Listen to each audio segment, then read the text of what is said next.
A very packed UJ Soweto campus auditorium here today. A sense of warmth and a sense of belonging filling the air in the room as very prominent women came to share their experiences of life, their encouragement to the women of South Africa. While Oprah Winfrey delivering her keynote address at this event is Tunzi Sabafazi, Dignity of Women loosely translated. What are the lessons that she has learned from Tata Madiba? Also talking about just some of the concerns that Madiba had spoken to her about poverty, the lack of quality education, the lack of empowerment for women and children, and also just where in the society the youth is playing a role.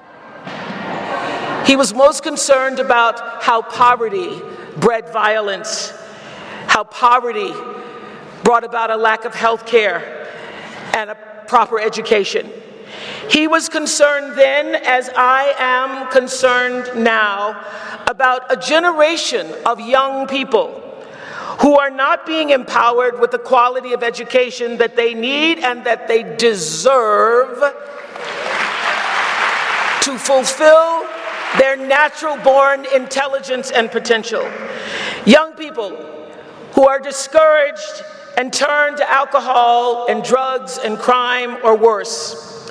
And I would say it's hard sometimes not to be discouraged and so blessed easy to become disillusioned, to let apathy set in. Madiba himself sometimes felt discouraged. He was, after all, human. But he also felt the collective heartbeat of his people. He knew that mountains could be moved, the gridlock could be eradicated, if we were all to join forces and work together in service for something greater than ourselves. We also saw Gracia Machal's daughter, Josina Machal, reliving the tale of the tragedy, where she was beaten to a pulp by her former lover. We also know that she went partially blind in one of her eyes. She also mentioned the fact that she was lucky enough to have so much support, both from her family, her friends, and a lot of people surrounding her. But what about the women who society seems to forget, who justice is not really on their side?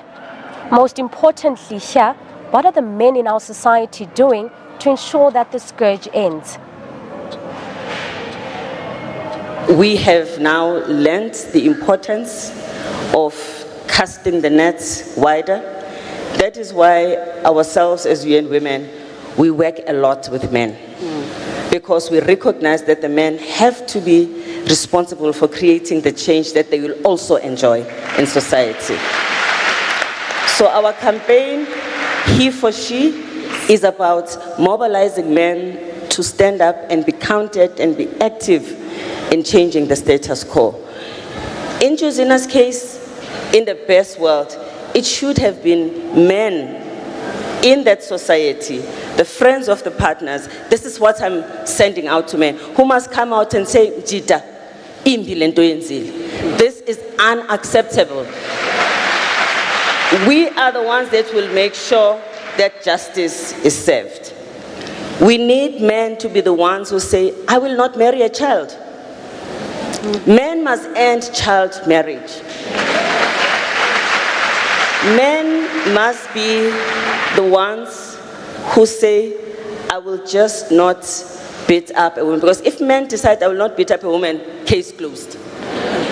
Well, the event was one of 3 which will take place leading up to the 5th of December, the 5th year since the passing of Tata Madiba. On Saturday, the young ones and a lot of South Africans will enjoy a festival, a concert rather, at the FNB Stadium, where we'll see high-profile celebrities coming on stage to pay tribute to the man that was.